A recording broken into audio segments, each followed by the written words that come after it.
Take it out to the Rodgers rolling right on first down. Fires downfield, looking for Devontae Adams. It is gone by Awuzie. He takes it back across midfield and finally brought down. First and goal from the 4. Burrow swings it out. P-Ride into the end zone for a Bengals touchdown.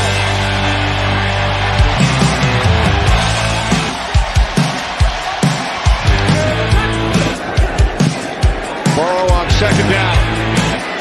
With time. Can't find anyone.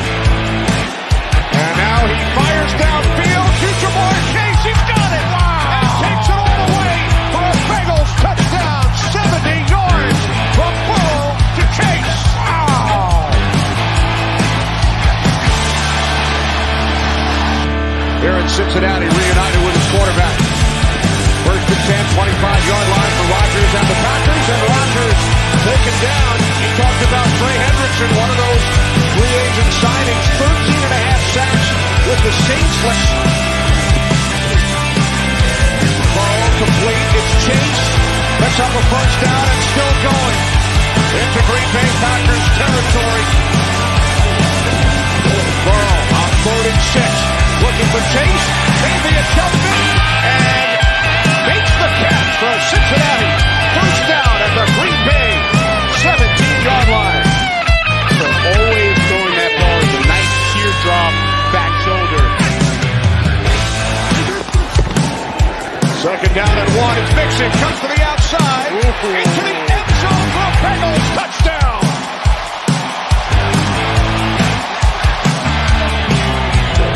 Whoa, looking that way. Now fires over the middle. It is caught by T. Higgins. The Bengals have tied the game at 22. 3rd down and 2 for Burrow and the Bengals. Jamar Chase. Did he come down in bounds? He did not. Nice adjustment. One down and he drags. Oh, that is inbounds, Kenny. That is a catch. One down, drags the right foot. You see the rubber come up. That is a catch, my friend. So now they award.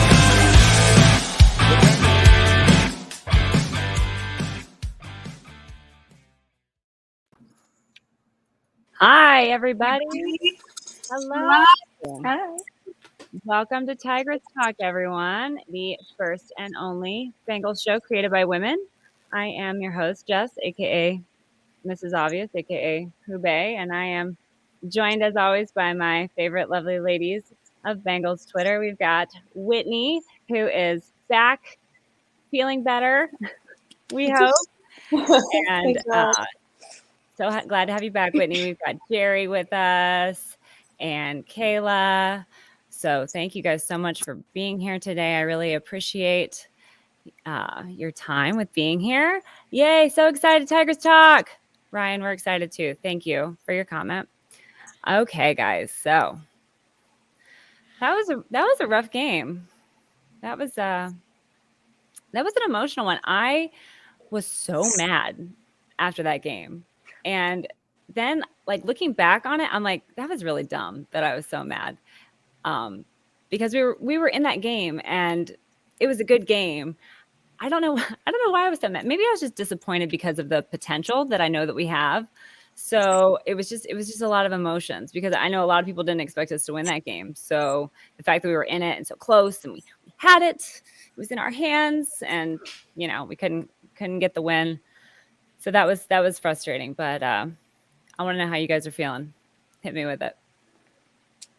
I feel better than I did on Sunday. Like right after the game, I was pretty bummed. But then when I started seeing everybody kind of getting really negative on Twitter, then I got re-angry, not at our team, but at everybody else, because I started going through everything in my head again. And I'm like, you know, we didn't play the best, but we kept up with a really good team, the best team that we've faced so far this year. And I mean, there were some, you know, missed opportunities, obviously, and we should have won. We had plenty of opportunities to win, but I mean, we hung in there till the end. And I know like our group chat with those ladies, we all got pretty fired up at one point. I'm like, at least like we're all on the same page here. That made me feel a little bit better too, because I think we were ready to like go fight everybody. Yeah. Yeah. I feel like there was like a lot of crazy going on immediately after the game. And I think people needed to take a chill pill, honestly. But, it is what it is. Yeah, everything was a punching bag. I think partially because who do you blame on that game, really? I mean, I'm sure I asked that question and people have their own specific answer and they're like, they planted their flag in it. But truly, it was just heartbreaking because we were right there. And there was so many times that I thought we were going to win the game. So many times that I thought, I know everybody else thought we were going to win the game because we were right there. And so, yeah, it was emotional. I still don't know that I fully processed it, but I'm in a lot better place than I was during it because I lost my damn mind during the game. So yeah, no, I agree, Whitney. I think people look for like they want to blame one person. They want to get angry and they want to blame one person. And it's just not. It's a team sport. It's not that way. There's not one person that you can point your finger at. So, it would be nice if we had like a clear villain. Scapegoat, yeah. Or scapegoat, yeah, that's even scapegoat. Better, but we don't. I got news for people. Like, it's more complicated than that. There was more going on than that, but we should be pretty proud of how we hung in there. Like, we were equals matched in that game. That looked like equals being matched. That did not look like Green Bay came in there and could have mopped the floor with us, and they absolutely did not. They had their hands full. So yeah, they did. Totally. Yeah. And the national media seems to think that like they thought we would get destroyed, and it's like they're like, oh, they're kind of taking a second look at us, but it's kind of our own. We're like eating ourselves. I don't know, but I don't know. It's kind of frustrating, but I think it's one of those things like when you're right in the eye of the storm, which we all were since we're all so close to the team and we were so emotionally invested in it. Like we didn't really see all of the things that we did well because we were kind of hyper fixating on everything that didn't go so well. And that was one of those games too that if ever you win as a team or lose as a team, it was that game because we didn't play a well-rounded game at all. Everybody kind of had a hand in if we were going to win or if we were going to lose. And I was getting very protective of McPherson online because people were trying to just solely blame it on him. And we wouldn't have the wins that we have without him. You can't praise him and love him one day and the next day, like, oh, we need a new kicker. It's like, are you kidding me? I hear Facebook was a wild place. I don't spend a lot of time there, but I don't go on Facebook. I can't. I heard Facebook was a wild place. I saw some screenshots and I was like, wow. Absolutely. Oh, thank you for proving my point for me of why I don't hang out on Facebook. But yeah, absolutely not. Ryan says, watching this game, I know we're for real. So excited for the potential of this team. Stupid wind. I know, Ryan. Let's blame the wind. That can be our person that we blame. I was going to ask, was it really windy at the stadium? It was. I mean, you could tell the flags were pretty swirly, I thought. I don't know. And they said it was, I listened to the athletics podcast with Paul and Jay, and they were saying, they had an interview with Simmons, and they were saying that like the American flag was like not going as high as the ones up, the little flags. And it was like this gust of wind that was like above, which is strange. Yeah. Well, there has to be something to it because Crosby don't miss. Right. Right. It's something like with the river. I don't know. That definitely made me feel a little bit better that Crosby was missing him too. So I feel like it wasn't just McPherson. I felt like the football gods were toying with our emotions so freaking hard that game. It was cruel. It was so cruel. But I also kind of thought it was really funny because before that game started, if it was going to be like a real back and forth match, I think everybody would have predicted it would have been a Burrow-Rodgers slugfest. Whichever quarterback has the ball last is going to win the game. And then it ended up being like, nope, it's whichever kicker can kick a field goal first is what the game ended up being. It was ludicrous. Like no one could have predicted that. It was bizarre. I totally agree, Whitney. Nobody could have predicted that. That was wild. That was one for the ages. And I read somewhere that there hasn't been a game like that since 1970 where multiple kicks were missed like in the last however much time. So that's crazy. Our friend Greg says, as Davante Adams pretty much said, Bengals are a team not to be messed with. Sorry, I'm really bad about reading stuff out loud. So if I stumble over your questions and comments, I'm very sorry. But yes, I agree. And I really liked his comments in the locker room. I thought they were very complimentary. And I appreciate that because I think Davante Adams is arguably one of the best in the league at what he does. So I thought it was so sweet when Jamar Chase was saying that he was his idol and stuff like that. So I was definitely happy to see that comment from him. Dalton says, "Who day, ladies? Who day, Dalton? Who day?" If you guys notice my background, this is thanks to Dalton. He got me the cart. Dalton, your MVP this week. That's so sweet. Dalton is Thank you so much, amazing. Dalton. I know. He comes up with that stuff so quick too. Oh yeah. So yeah, and I know we had talked about this, and I talked about it with Cap too in days past, but the fact that the Bengals went up in the rankings after losing that game, I think tells you all you need to know about where we're at as a team. And I think that, people say there's no moral victories and whatever else, and we'll maybe get into that later. But I feel like it is telling that they went up in rankings after losing. I mean, Green Bay is by far the best complete team that we've played so far this year. I mean, Chicago's defense, when Khalil Mack is present, as he definitely was present for our game, not so much in Cleveland, but whatever. I'm not bitter at all about that. But I think their defense is probably better than Green Bay's defense when you're just comparing apples to apples. But they have Aaron freaking Rodgers. He is amazing, and you can never count him out. And so I think they're definitely the best complete team that we've played. So the fact that we held our own against that team, the fact that we should have won that game, gives me a lot of hope for the future. So absolutely. Yeah. And talking about future, did you not get almost like an eerie sense? I did at one point, and maybe I think this was stemming from I watched Good Morning Football. You guys all know I'm a Good Morning Football junkie. I have it on every day. And Peter Schrager was discussing, he put a comparison up in some highlights, video highlights of Davante Adams and Aaron Rodgers versus Burrow and Chase. And he was talking about we threw that touchdown, and then the answer back from Rodgers and Adams, and then it just kept going back and forth. They're talking about how exciting that is and how much potential, and it almost felt like seeing kind of the future of what's possible with that duo when you watch Rodgers and Adams in their prime, when they really everybody knows to cover Davante Adams, but you still can't cover him. And don't you kind of get chills thinking that's where we're going? And we've already seen flashes of it, and it's so early.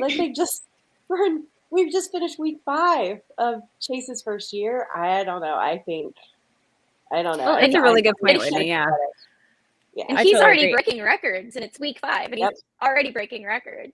So. Which he said he was going to do, which I loved. I loved that statement, and people wanted to hate on him for it, but I loved that statement. Joe says, "Hi, ladies. Who day? Hi, Joe." And then Joe said, "McPherson is a treasure. No one should blame this on him." Yeah, I agree. Bengals captain. I don't know who that is, but if there was wind, it was swirling and gusty but brief. It didn't hit us in the stands. I would have begged for some wind. Yes, Cap was very sweaty. Can confirm. Cap was very sweaty during that game. So there was no wind on Cap. But I could see the flag, the little flaggy thingies at the top of the goalpost. They were definitely moving all around. So anyhow, Michael says, "I felt like there was time. Boyd got open, but Burrow didn't see him or wasn't the number one option." Yeah. I think, I was listening to the Who Day UK podcast earlier this week, and I just love those guys. And I can't remember if they were responding to somebody or if they had just said this out of the blue, but it's almost like nobody wants to blame Joe Burrow. And I don't think that's fair. I think he is strong. He's a strong enough man. He can handle our criticism. And I think there are times when he just doesn't make great decisions. I mean, the 2 interceptions, that when he threw it in the dirt and stopped the clock, those were things that I know he wants back. And I think it's totally fair to say, like, those were not good moments for Joe. I mean, he had a lot of really great moments.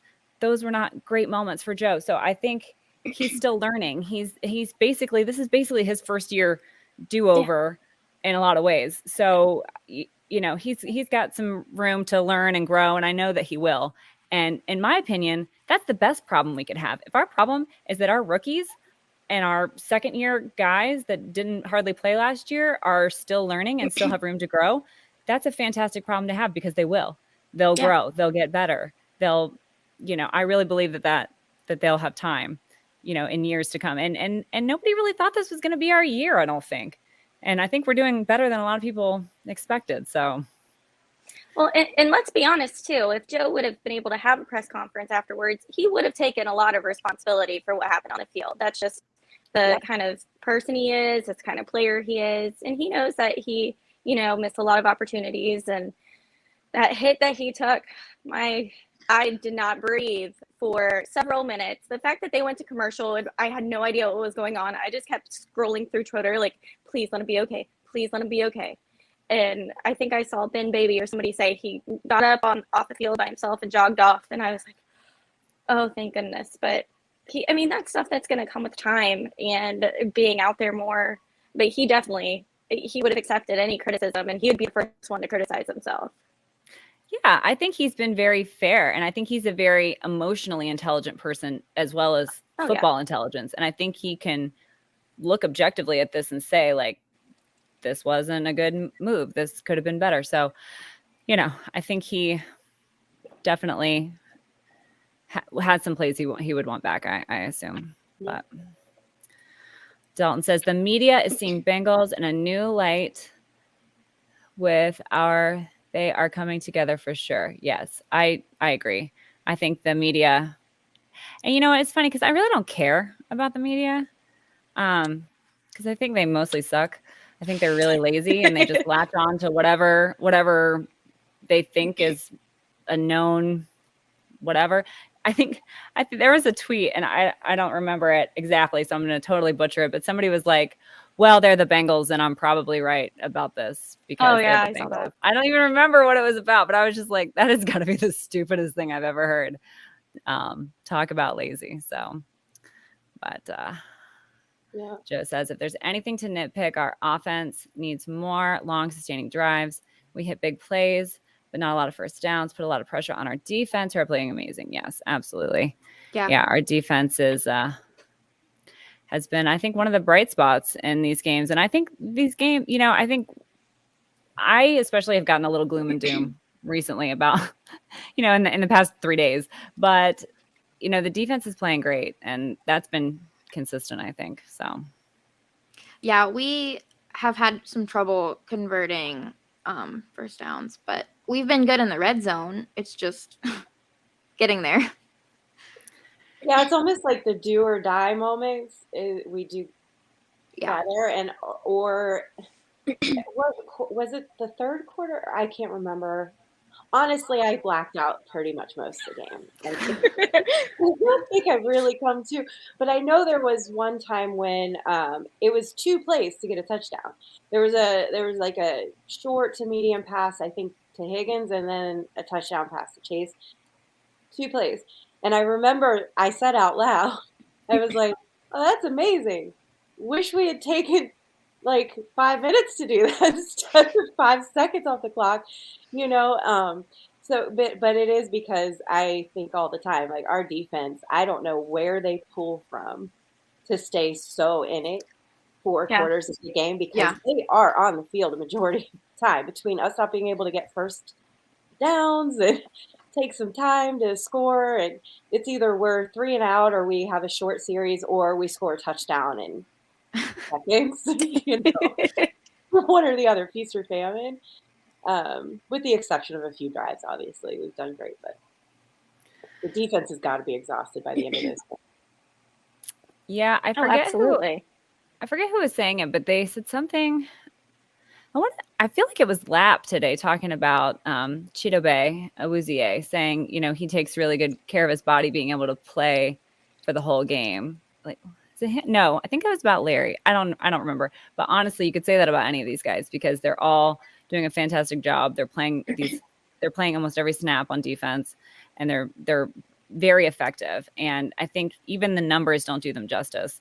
I think DJ Reader has been very effective, even if the numbers aren't, because he'll just stand there and make you uncomfortable in the pocket. And, there's a lot going on that doesn't always get counted for stats and things like that. So I think they are playing very, very well, and they're being very disruptive. So I'm proud of them. Yeah. And, it's so funny because at the beginning of the year, I know I said a lot, and I wasn't the only one. I think some of you guys too, but I was curious about the defense. Like, what's Lou going to do this year? Like, it's been so rocky the first couple years. I understand injuries and all that, but I was really most concerned about that. And here we are, and our defense is the most proven. They've come out and kept us in every game. And it's our offense that hasn't played like a full 4 quarters locked in, dialed in, or in their comfort zone yet. And so I guess that's where my optimism still resides. I just believe they're going to get there. They're going to start clicking because we've seen these flashes of absolute brilliance. Oh, yeah. Like godlike, awesome.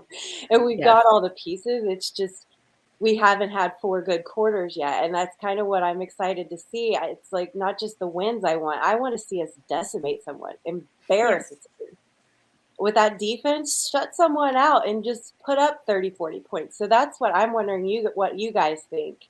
Like, when do we cross the 30-plus marker for our offense and start getting dialed in? What is it, this week, or what do you guys think? I think this week we have a good chance. I feel like Joe doesn't typically have back-to-back bad games. I feel like the guys are going to really look at everything that they did wrong and all the missed opportunities and make sure they don't make the same mistakes again for Sunday. Yeah. We have a shot. I do think that Detroit is better than their record indicates. They're a pretty good team. So they're still going to be quite a challenge, especially on the road. But I don't know if we're going to see them decimate Detroit. I would not underestimate them. But I hope we do see that this season at some point. Yeah, I would love that so much. But I agree with you, Kayla. Gosh, teams that are winless really scare me, especially Detroit, because they should have beat the Ravens. I mean, they literally. That's the thing. I mean, the long field goal too, but the officials missed a big call. So there was a big, delay a game call. So, and I think a lot of people were talking about that. It wasn't just Detroit fans talking about it. So I feel like they really had the Ravens beat, and they just have had some bad luck. And I think they're looking to get it together. Just like I think a lot of people thought we would decimate Jacksonville, but they are, all these teams in the NFL are good in their own right. They just don't always get all the pieces put together all the time. And I think that, any team could beat any team on any day. So I don't think that the Detroit game is a gimme. I really hope we win, but I don't think anything is going to be an easy road ever. Right. But I would love that though. I would love it. I would love for 10 70-yard touchdown passes. Yeah. And fun the whole game, but isn't their coach the one that said that they were going to eat kneecaps or something? Yeah. Ew. If they go anywhere near Joe's knee, I will be on the first plane to Detroit. Oh, we all riot. Yeah. Oh yeah, absolutely. Oof. I hope not. See, I hate that kind of stuff. Like, just play the game, Yeah, and then they have Sewell, right? Yeah, that's going to be a big hot topic. It's a fun little storyline. Yeah, and it's something I haven't even given any thought to. But to your point, Jess, isn't the Lions the only ones that's held the Ravens to under 20 points this season, I think? So, I agree. I don't think this is the week. I agree with you too, Kayla. I don't think this is the week that we decimate someone. But I'm just saying, kind of where I want so bad. I mean, every team wants that, but I just feel like with this defense, the way it's kind of going, and then with our offense, if we can play 4 complete quarters where everybody's kind of involved and dialed in, we use all 3 of our monster wide receivers strategically. I think we could do that, and so that's kind of what I'm pushing for at some point is just kill someone, you know? Yeah. Dawn says we need a Chase and Sewell jersey swap at the game That'd this be Sunday. so funny. That would be hilarious. I wonder if they know. They probably know that the fan base was so divided on, you know, who the pick would be, but that's funny. That would be amazing. Greg says, I tell you what, the fan base is for real. I was at the pro shop Saturday, and I have never seen so many fans there. Wow, on a Saturday? That's pretty awesome. Oh, nice. In my life. And I was even talking to the manager, and he said they are short on a lot. So that is pretty cool. Yeah. I have not, you know, when we went to get our Zubaz, they only had a few sizes left in the Zubaz. So that's great. Cap says, that's awesome to hear. Greg, gives me hope. This team is better when we're all in. Yes, absolutely. So. And on Sunday, it was great. Like, even like the Packers fans were really the ones around us were really respectful, and it was like loud, and we definitely, you know, we have that home field advantage. I mean, I think we've had so many people compared to, I mean, obviously last year, but even in the recent past before COVID, it's been. Yeah, I think a lot of people are getting excited again. Yeah. And I'm so glad to see it because, you know, you'll always have your season ticket holder people. Well, most of us, you know, you'll always have those same core group of people. But I think it's when we can get everybody involved, the whole city pack the stand. I think that is when it's going to be really exciting and fun. Like I felt like that's how it was in the Jags game. And the Jags game, I feel like, because Minnesota had a lot of their own fans. Green Bay had a lot of their own fans. So I feel like that Jags game was really great to see all the fans there. So I love it. I know the last 2 weeks I've been really trying to convince my husband of what a great investment it is to get Bengals season tickets right now. Because I'm like, look, we're not going to be able to get in. Like, we can get in at the ground level right now. And he's been finding it. So he's just looking at me like, no. That's not Jerry, I hate to enable you. I hate to enable you when it comes to purchasing anything, but I have to agree with you. And you can tell your husband that he can talk to me and he can talk to Cap, because I tell you what, that is how we ended up with 13 seats, is because it's just, you grab them up and you can always sell them. So it's like, even if you can't go, it's still a good opportunity. And then, you know, your friends can go and you can sell them. And so I totally agree, Jerry. I think season tickets are an excellent idea, even for people living in Tampa. So, I mean, it works out for Houday, baby. He flies up for every game. Right. So. You need to get on his, tell Jerry that our first seats, row 6, were only $400 per seat. Yes. And that's for the license. So a lot of people don't realize that you have to buy a seat license, which is basically your rights to the seat. And they can be very expensive. I think $400 was basically a steal. I don't know how much are they? The stadium charges $1,500 for a seat license, and we got ours for $400. So if you can find, and you can get them on like eBay. I think we got ours on eBay. But you have to buy the rights to the seat, and then you have to buy tickets to the seat every year. But the rights to the seat, your COA, your seat license, or whatever it's called, that's like a one-time fee. And then you just have to keep buying tickets, or else you forfeit. So you're better off selling your seat license than forfeiting it. So anyway, there are good deals out there to be had for season tickets. So I totally agree. But back to the Lions, Greg says, I always get more nervous for teams that we're supposed to beat because that puts more pressure on us. I agree, Greg. I don't like those narratives. I like to go in and surprise people and stuff like that. But yeah, and undefeated, like you guys said, is so scary. And they're hungry. They are hungry for that first win. Oh yeah, they have nothing to lose right now. Yeah. Right? And I'm going to stick with, I think we're going to surprise it. Yeah, their head coach was crying after last game, and like I'm not gonna make any, like I think that's great. If I was a fan of the Lions, I would be, I don't know, I would be impressed by that because you can't say that he doesn't care, and his team acts like they care just as much. So they're kind of in that like really passionate team building spot too. I think they're scary, like sneaky scary. Yeah. Do we know what their injuries look like? Because I feel like I saw they had some key injuries, but I also feel like I haven't seen a whole lot this week, so maybe I was just imagining that. Normally I look no idea at it, but I hadn't had time to today. I think we've all just been like still so sad from Sunday. It's been a rough week. Yeah. It has. It's absolutely been a rough week. So anyway, okay, let's get into some questions and comments on Twitter. Again, thank you so much for submitting those. We really appreciate it. Greg had a comment on Twitter. One thing I'm very disgusted with right now is how Trey Waynes is getting treated by people on social media, saying he was stealing money from the Bengals. Nobody can control injuries. I have not heard anyone say that, Greg. I'm not calling you a liar. I'm just really glad that I've not heard anyone say that because that's the most ridiculous thing I've ever heard in my life.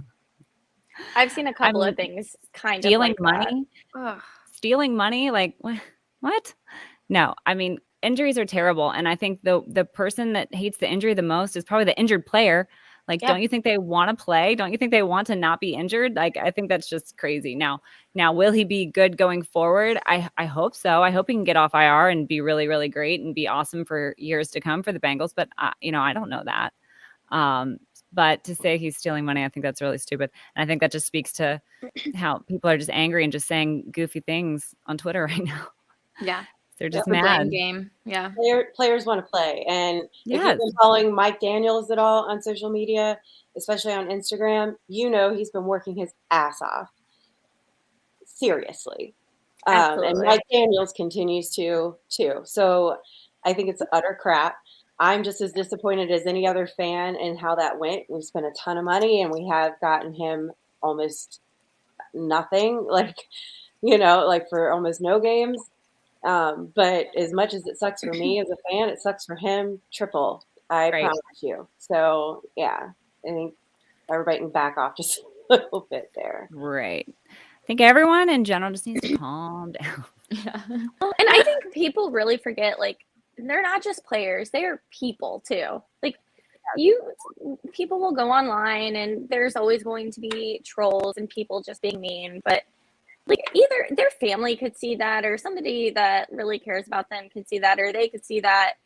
I know I don't like seeing half the stuff I see sometimes, but again, they're real people like everybody else. They have feelings. They, this is their job. Nobody likes to be criticized with their job. I don't know about you guys, but I don't like when I get criticized at my job, specifically from people that couldn't do the job themselves. So there's a lot of, what is it? The armchair quarterbacks or the. Yeah. Right a lot of those. A lot of armchair coaches, I think, also. Yes. On Twitter this week. But yeah. And I saw T said something, I think it was today or yesterday, about how he thought about that catch that he couldn't make. He thought about it all night, and it just broke my heart for him. I hope he got a hug from his mama or somebody. I love that whole family. Yeah, that made me feel so sad. But these players, I mean, they care just as much as we do, if not more. It's their job. It's their livelihood. It's how they make their money. I mean, for us, it's just fun. We just get to watch and have a great time. And so I think people discount how invested most of the players are, the good ones anyways. But all right. And then Brian asks, what are your guys' thoughts on the sequence of plays, downs 1 through 3, prior to both missed field goals? Too conservative, just right. I told you guys I cannot read. I'm sorry. Just right. Just failed on the field goal execution. So I did some digging into the playbook because I like to read. I like to read through the playbook because I'm a big loser. But I read again through the playbook, and I read on the plays prior to the missed field goals, and this is what I found. So the first missed field goal was a 9-play, 35-yard drive that took 1:51. So pretty good as far as drives go, in my opinion. The 3 downs leading up to it were an incomplete pass where Joe Burrow threw it into the dirt and stopped the clock, which I think was not a great decision on his part, because then, that left time on the clock for Green Bay. And then a 5-yard pass to Pirine, which I like that play. And then a 3-yard run by Pirine, which may not have looked like a good call, but we needed to keep the clock running at that point to force Green Bay to use that timeout. So, I think a lot of people look at that and are like, oh, that was terrible play calling. That was terrible, whatever. But I think that was the only bad part of that was Joe Burrow throwing it into the dirt for the first, for that first down. I don't know. What did you guys see on that? Do you remember that? Well, I think anytime you leave too much time on the clock for Aaron Rodgers, I mean, look what they did with San Francisco. They had 30 seconds left or something along those lines and went down and won the game. So you always have to be really mindful when you're playing, that caliber of team to watch the clock. I thought in the beginning of the game we were a little conservative, but as the game went on, I think I just started drinking too much tequila and started getting too much invested and just started yelling at everything at that point.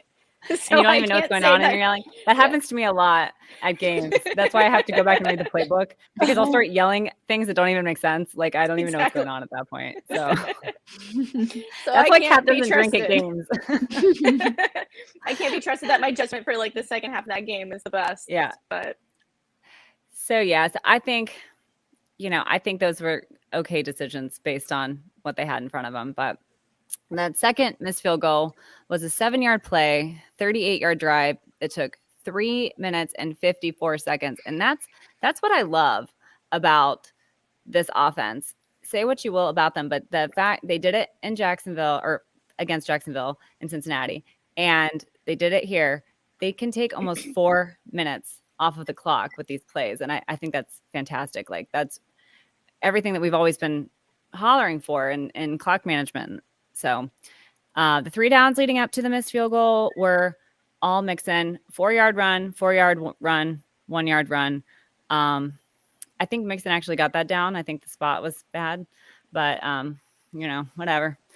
I'm not going to bitch about the refs, even though I want to, but nobody likes that. But I think the key here, Brian, is execution. I think that everyone needs to execute. Every man on this team has a job, and every man, I think, can do a little bit better job with execution. And, I'm not going to claim to know everything about play design and where people are supposed to be. I rely on people like Mike Sands and Coach Minnick and people like that who really can break those things down, because I don't at all. And I was listening to Sands talk on the Locked On podcast, and he kept saying, I think, naked slide, which made me giggle. So I don't really know what he was talking about, but every time he said naked slide, I was like, I'm like a 12-year-old little boy at heart. But anyway, so I think that it just comes down to execution. Nobody thought that Evan would not make a 49-yard field goal. Nobody, not one person, I don't think, on this universe thought that Evan McPherson would not make a 49-yard field goal. So I think you have to expect that he's going to make that kick. And he thought he made it. God love him. God bless his heart. He started celebrating. He leapt into the arms of, I think it was our Swayze moment. I keep getting excited for our Swayze moment every time. Yeah. It was so tragic. It was so sad. And then it all got ripped away from us. But it's funny because that was towards us, I'm pretty sure. And I watched it. I think that was the one that hit the flag. I watched it and I was like, so sad. So sad. But, and I think that's a great point. Everybody does have a job. And so that's why you can't blame one person. So, you can't blame the kicker. Not really. I mean, you can. You can say, like, that's what they're there for, is for those moments or whatever. But to your point, Jess, I fully expected him to make both of those. Like, I had so much faith. And I wasn't the only one. Obviously, the coaches did too, right. And the rest of the team. And the same thing with what you were talking about with Burrow earlier. He was not perfect. He was far from it. that day. He made some really tough mental errors, and there was a couple passes that were really off. Those interceptions were ugly. So I think our fan base right now wants to get so far away from it's everybody else's fault but his. It's the coach's fault because he's not taking enough advantage of the fact that we have this talented roster. We've got Joe Burrow and all this. Guess what? He's human and he makes mistakes too, and it's okay. Like we can still passionately love him and know how great he is going to be and how great he is. And he's my favorite, of all time, Bengals at this point. Yeah. But he had some mistakes. So you can sit and nitpick all day long that there's all these different things that happen. That happens to every team every week. Aaron Rodgers didn't have a perfect game either. He made mistakes. He's one of the arguably one of the top guys that's at the position. Yep. So yeah, I was listening to something. I think it was today on Twitter. Lap was talking about how Aaron Rodgers, he threw a lot of picks in game 1, but then he hasn't thrown any since that until Chidobe Awuzie got his hand up and made that play on that ball, which was such a fabulous He had a hell of a game. I love watching that. Yeah. So, I mean, yes, exactly. Nobody's perfect. Things are going to happen in the game. And I was talking to Cap about this too. And it's like, he always laughs at me because one time I was playing Mario and I love playing Mario. And I don't know if you guys play a lot of Mario, but there's this at the end of the game, if you hit the flag at the very top of the flag, you get all the points. And so I would always try and time my jump just right. I would get up on the box and I'd time my jump just right. So I get the very top of the flag. And then sometimes, I'm just not very good at video games. So sometimes I would literally just fall off of it. And I didn't realize that he was filming me and I'm playing it. And I go, mother effer. So it's like that. You know what to do. You know how to do it. You've done it before. You just can't always make yourself do it. And I think that's where these interceptions kind of come into play is he knows what to do. He's done it 100 times, but there's just those, he throws it and then he wants it back. And it's just, it's just one of those things that's going to happen. It's going to be how we react to it, how we move forward, how we build on it. And I think that that there's a lot we can learn from these losses. So. Yeah. And he was used to doing that stuff all the time, but there is a certain learning curve, even for your muscle memory that it takes some time to realize that the guys on the other side of the ball are so fast and so good at getting their hands on a ball or batting something down or whatever, and fans in general, I think, forgot this week how good the Green Bay Packers are. Right.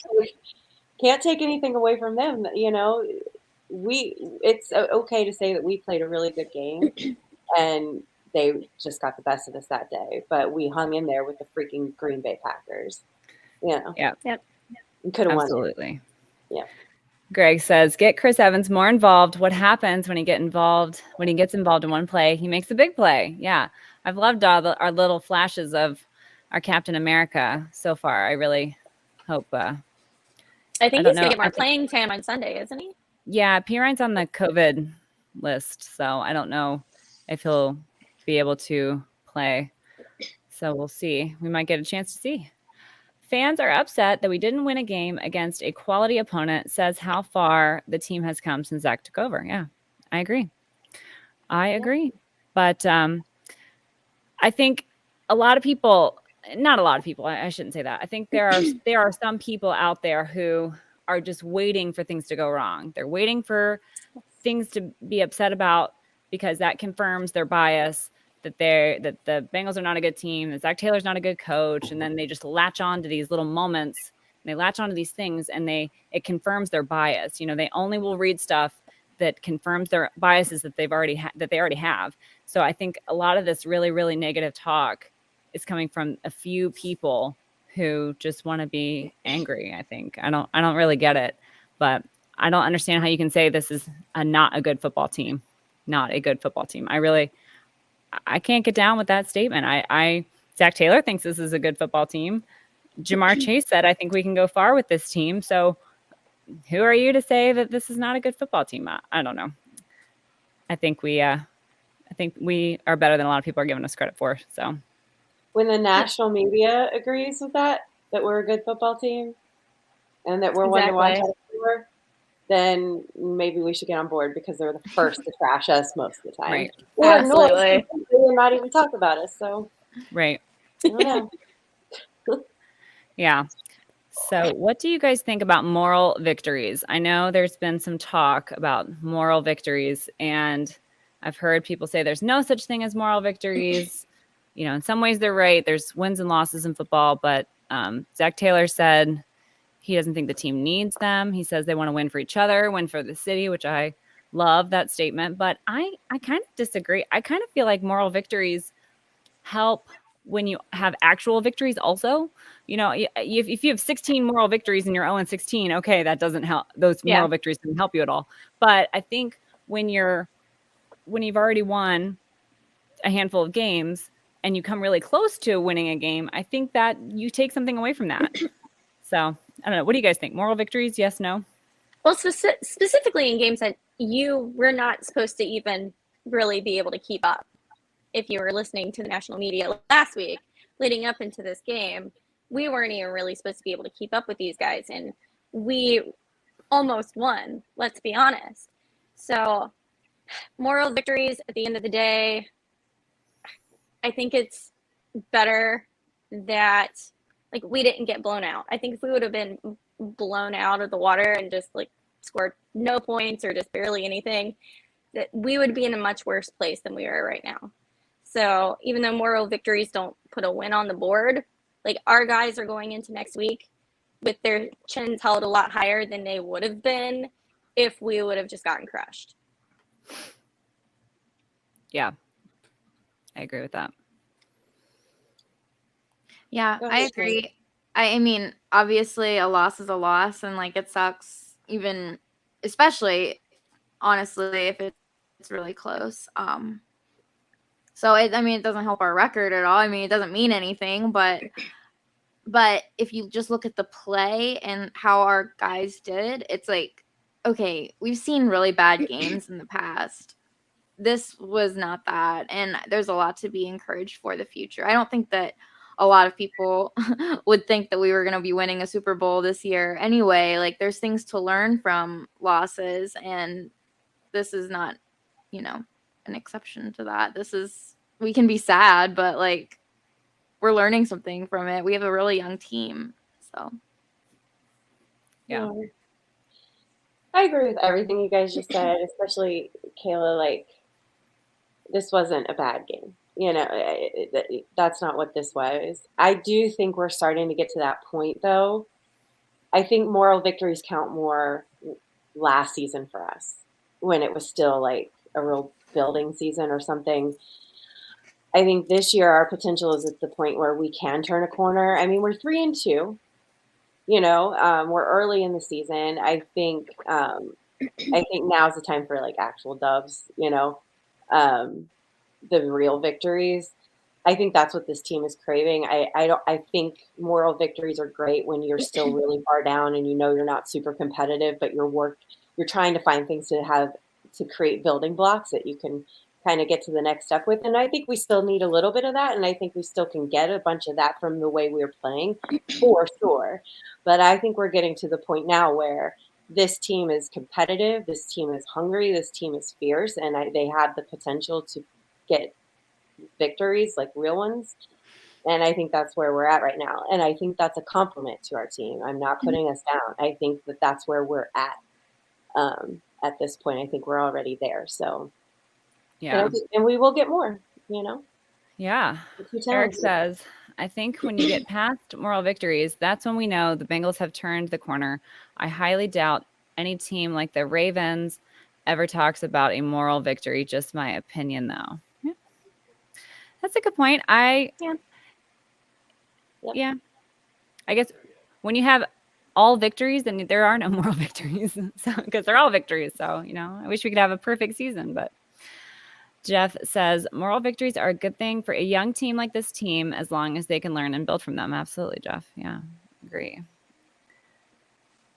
So I don't know if you guys saw or heard the quote that CJ had on Good Morning Football, But he said he hasn't felt like the camaraderie and the friendship of a team since he was in, I think he said like Pee-wee or high school. And I feel like that just speaks volumes to our team just as a whole. And I think that's why our team has no quit in them. And that's what's going to keep us going through this season and getting us, I think, more wins, is because our guys genuinely like each other, love the team, love the coaches, love the city. And that's something that you just can't manufacture.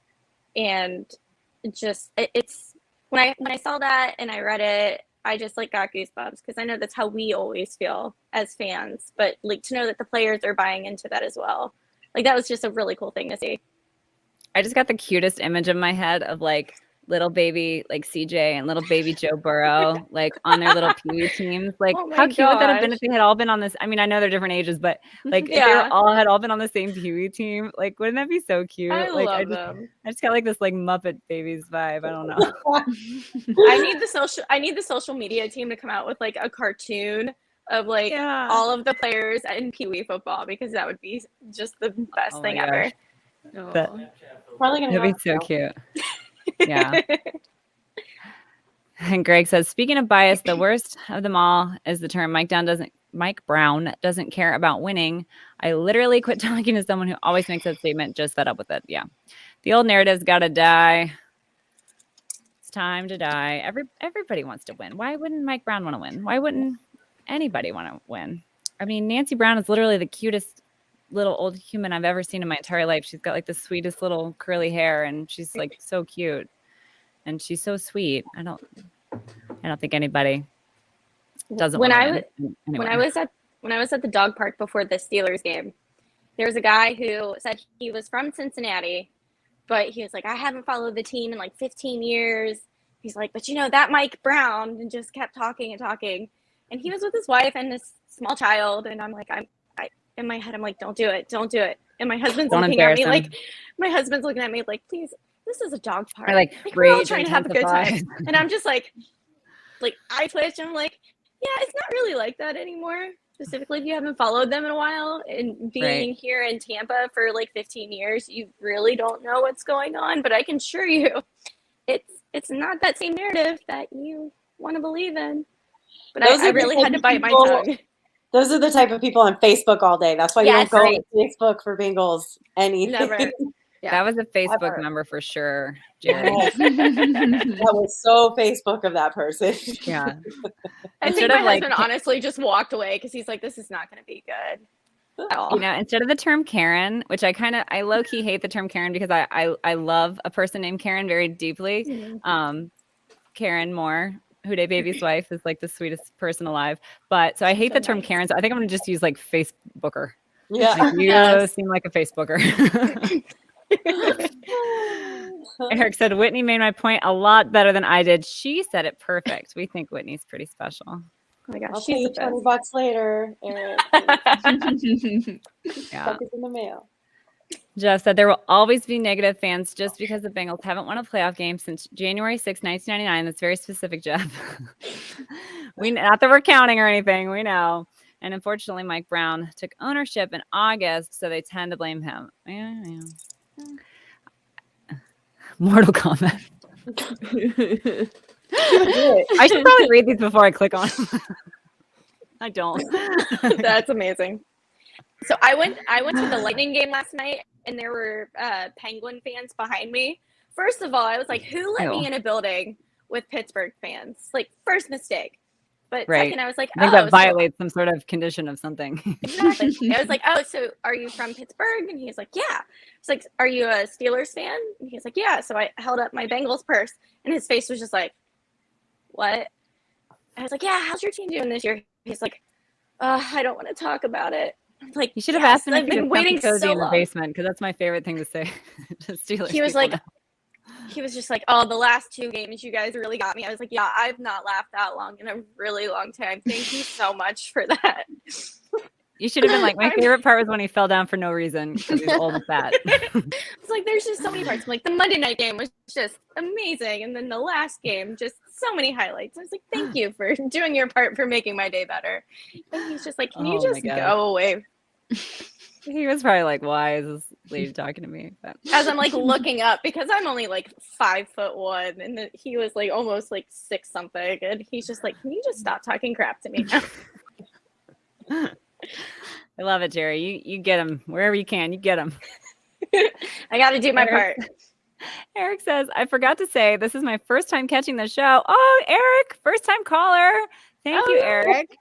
And I'm really enjoying it. I'll be back every week. Well, thanks, Eric. Don't forget to subscribe because we're going to do a big giveaway at 500 subscribers. So happy to have you. Happy to have all you guys. Thank you all so much for your comments. I really appreciate them. Oh my gosh. Anything else? Well, we haven't done our fashion spotlight yet. We've been prattling on for quite a while now, but I think we got to do it because that's like our whole thing here that makes us different. So yeah, I made a new shirt for Sunday. Turned out pretty good. I messed up the first one.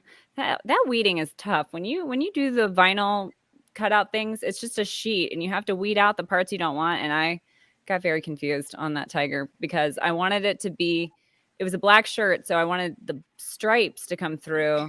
Whereas I did an orange shirt the first time. It was very confusing. I messed one up. But anyway, I thought it turned out pretty good at the end. So got a lot of compliments on it. But what were you guys wearing on Sunday? I was just wearing. Oh, go ahead. I was gonna say I had my old Joe Burrow jersey from last year and these like crazy Bengal leggings that I will not be wearing again on game day because now I feel like they are bad luck. So have you deemed them bad luck? Oh, I have. That's too bad. I was wearing where I'm from, crop top jeans. Oh yes, comfy shoes. So cute, Kayla. So freaking cute. Yeah, I loved your little headband too. That was so cute. Thanks. Yeah, it was like polka dotted, black and orange. It was cute. Whitney, you were probably still recovering. You probably weren't wearing. I mean, I was wearing Bengals gear.